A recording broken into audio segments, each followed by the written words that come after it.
Malayalam big boss season 7 പുതിയ promo അങ്ങനെ പുറത്ത് വന്നിരിക്കുകയാണ്. ഇതുവരെ നമ്മൾ കണ്ടതിൽ വെച്ച് ഇന്നാണ് നമ്മുടെ കട്ടക്കലിപ്പിൽ ലാലേട്ടൻ നെവിനോട് ദേഷ്യപ്പെടുന്നതാണ് കണ്ടിട്ടുള്ളത്. ഇല്ലെങ്കിൽ കഴിഞ്ഞ പ്രാവശ്യമൊക്കെ ആണെങ്കിലും നെവിൻ നല്ല രീതിയിൽ പ്രശ്നങ്ങൾ ഉണ്ടാക്കിയിട്ടും അതിനൊന്നും ലാലേട്ടൻ വലിയ രീതിയിലൊന്നും എടുത്തിട്ടില്ല. എല്ലാം ഒരു തമാശയ്ക്ക് മാത്രമാണ്. ഈ ബിഗ് ബോസ് വീട്ടിൽ ഞാനാണ് സ്റ്റാർ എന്നൊരു ഭാവമാണ് എപ്പോഴും നെവിനുള്ളത്.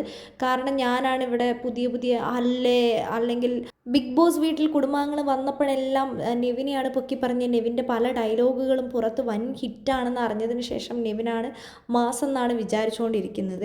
എന്തിനു പറയുന്നു, പെട്ടി വേറെ പാക്ക് ചെയ്ത് ഇരിക്കുകയായിരുന്നു. ഷാനവാസൊക്കെ വന്നു കഴിഞ്ഞാൽ ഷാനവാസിൻ്റെ ഷോ ഓഫ് കാണാൻ ഞാൻ തയ്യാറല്ല, പെട്ടിയെടുത്ത് ഞാൻ പുറത്തു പോകുമെന്ന് പറഞ്ഞ് ഡ്രസ്സ് വരെ മാറി നിന്ന വ്യക്തിയാണ് നമ്മുടെ നെവിൻ എന്ന് പറയുന്നത്.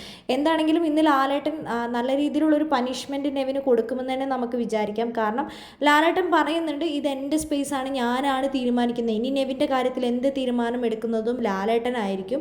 എന്ത് വേണമെങ്കിലും പനിഷ്മെൻറ്റ് വേണമെങ്കിലും ലാലേട്ടന് കൊടുക്കാം. എന്താണെങ്കിലും ഒരു ബിഗ് ബോസിൻ്റെ പ്രോപ്പർട്ടി, അതായത് ഇപ്പോൾ അനുമോളുമായിട്ടുള്ള പ്രശ്നത്തിൽ അങ്ങോട്ടും ഇങ്ങോട്ടും പരസ്പരം രണ്ടുപേരും വെള്ളം ഒഴിച്ചിട്ടുണ്ടായിരുന്നു. പക്ഷേ ബെഡിനകത്ത് വെള്ളം ഒഴിക്കുക എന്ന് പറഞ്ഞാൽ അത് ബിഗ് ബോസിൻ്റെ ഒരു പ്രോപ്പർട്ടിയാണ്. ബിഗ് ബോസിൻ്റെ പ്രോപ്പർട്ടിയിൽ തൊട്ടിട്ടുള്ള കളികൾ വരുന്ന സമയത്ത് അല്ലാത്ത രീതിയിൽ എന്ത് വേണമെങ്കിലും ചെയ്യാമെന്ന് ബിഗ് ബോസ് പറഞ്ഞിട്ടുണ്ട്. ഷാനവാസിൻ്റെ കാര്യത്തിലൊക്കെ ആണെങ്കിലും രണ്ടുപേരും അങ്ങോട്ടും ഇങ്ങോട്ടും ഫൈറ്റ് ചെയ്തിട്ടുണ്ട്. തെറ്റുകൾ വന്നിട്ടുണ്ടെങ്കിലും ഒരുപാട് തെറ്റുകൾ ചെയ്തിട്ടുള്ളത് ഒരു ക്യാപ്റ്റനായിട്ട് പോലും ബിഗ് ബോസ് വീട്ടിൽ ഇത്രയും അധികം പ്രശ്നങ്ങൾ സൃഷ്ടിക്കാൻ നെവിൻ മനഃപൂർവ്വം സൃഷ്ടിച്ചതാണ് ഈ ഒരു പ്രശ്നങ്ങളെല്ലാം. ഫുഡ് ഉണ്ടാക്കി കൊടുക്കരുത്, അനുമോളോട് ഭയങ്കരമായിട്ടുള്ള ദേഷ്യമാണ്, എപ്പോഴും ആ ദേഷ്യമാണ് എല്ലാ കാര്യത്തിലും നെവിൻ കാണിച്ചുകൊണ്ട് നടക്കുന്നത്. എന്താണെങ്കിലും നമുക്ക് കാത്തിരിക്കാം നെവിൻ എന്ത് ശിക്ഷയായിരിക്കും ലാലേട്ടൻ കൊടുക്കുക എന്നുള്ളത്.